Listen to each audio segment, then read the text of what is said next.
So with the UK's goal to be net zero by 2050 looming ever closer, it's more important than ever that we start establishing effective retrofit strategies for decarbonising our existing real estate assets.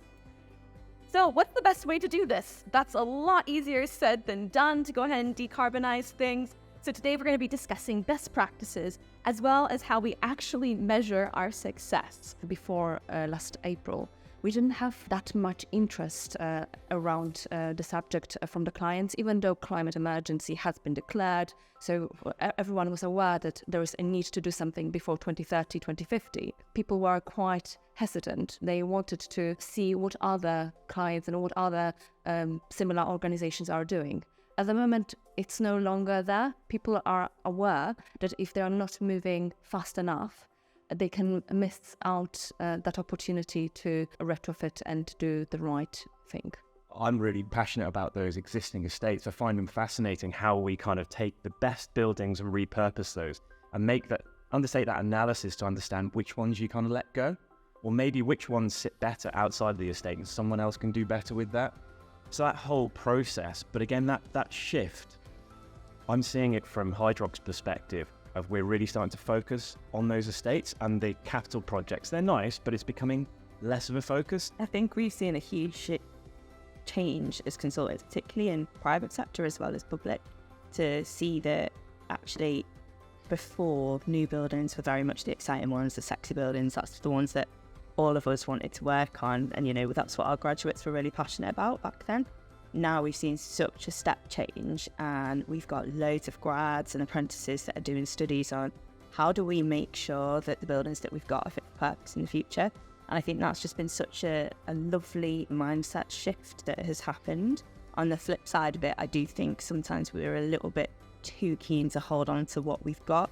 If it isn't fit for purpose, we do still need to rationalise what we've got and make sure that it is going to work for us in the future. I think one of the issues that we've got is that it's harder to consider the retrofit and envision that. And so it's a lot easier to think about a new build. Our campus master plan, which we launched the original version in 2018, and so looking at our existing estate, the master plan has focused on kind of what's staying, what's going, what we plan for new. What we really need to focus now more on is that retrofitting with a view to meeting the needs of what those buildings need to provide for that on-campus learning, what that looks like. It's going to change. There's a lot of kind of flexibility that's required in that as well.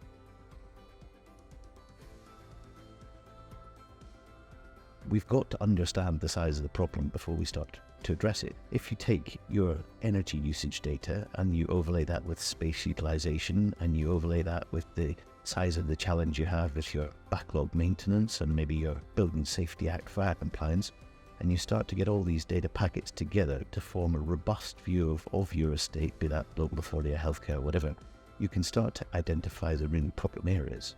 And once you've made those identifications, you can begin to plan your potentially decant strategies, because it's not easy to just go and fix the biggest problem if it's your most busy and most operational space. You need to work out somewhere to put that operation for when you do fix that problem. And you can't do any of that without taking a snapshot of your data and understanding what the size of those problems are. What we're not very good as developers is articulating the payback benefit to the investors. Some of them, when you speak to them, they're like, well, if it's not going to be within our term, the payback, why should we be bothered about it? And then we're like, okay, I haven't got the answer to that. I know what you're saying is wrong, but I can't passionately demonstrate, right, this is because, even though it's not in your hold period, the benefit is still relevant because, your net asset value has an increase in value. It's really interesting that for a long time, investors in terms of stocks and shares and the likes, there are certain assets you're going to hold on to over time. They're going to grow in value. It's the same with buildings.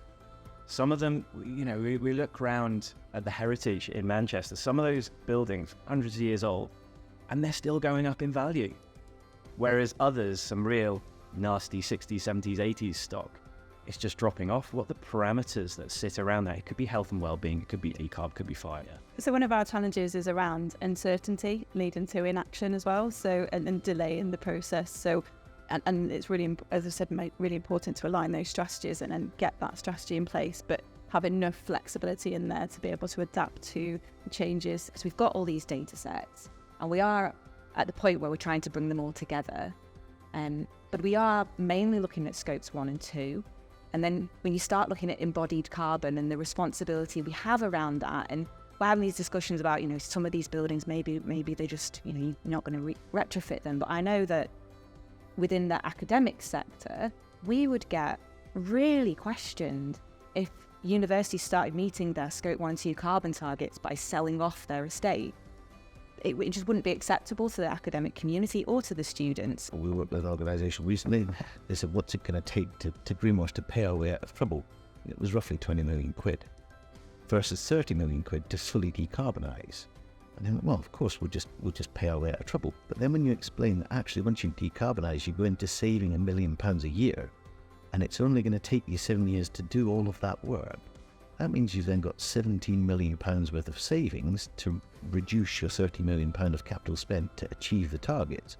And all of a sudden, it's a darn sight cheaper to do all of the work than it is to just pay your way out of trouble. And immediately, the lights went on within the financial team. Okay, right, let's get on this journey.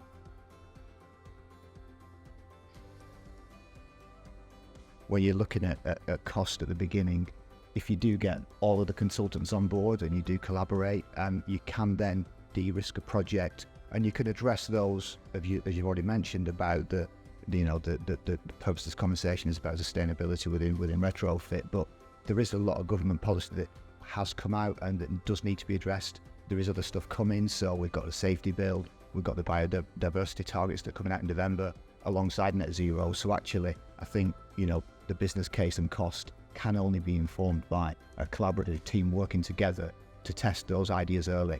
It's really inexpensive to test ideas at stage 1. It's incredibly expensive as you get to 2 and 3 as designers. It's great for Hydrock because I guess the architects might start listening to you guys. But when we've done the Evo development, we've had that kind of those principles that you said right from the very start.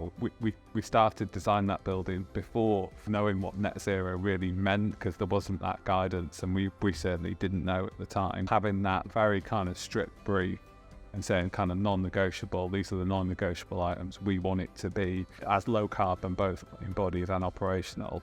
And yeah, it is more expensive, but actually we're kind of taking the leap of faith that we're going to get the value back because people want that product. It is very rare as a sustainability consultant. I'm brought on at Reba Zero, but that is theoretically where we should be, because we have to be able to shape the brief, and you do end up getting value engineered out still.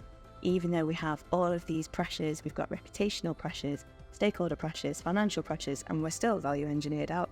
And so I think a big part of this is getting our procurement teams and the way that we assess tender returns and the way that we actually put together those tender packages to make sure that it's value that we're going for, not just that run to the bottom, the absolute race to the bottom. And being able to generate that value is going back to that earlier discussion of it's not just time, cost and quality. Please can we bring in all those other things? Because otherwise we're just not going to be able to have that influence throughout the design, and we're going to end up at the end of it thinking, oh hey, hang on, that's not what we wanted when we started.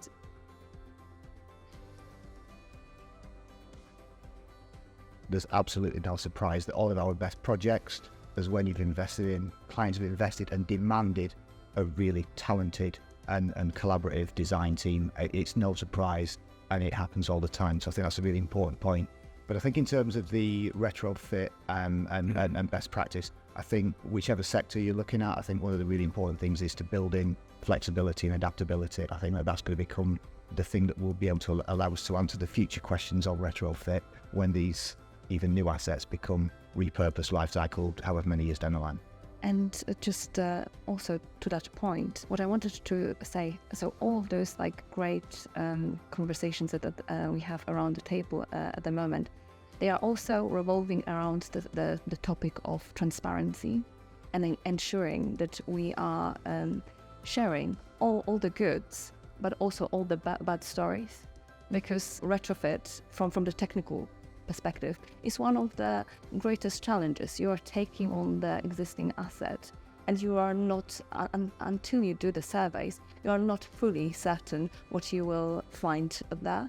There's a lot of surprises, and having those lessons learned shared with an industry helps pushing and helps creating archetypes and helps clients making that decision further down the line. So I think that as an industry, we just need to do a little bit better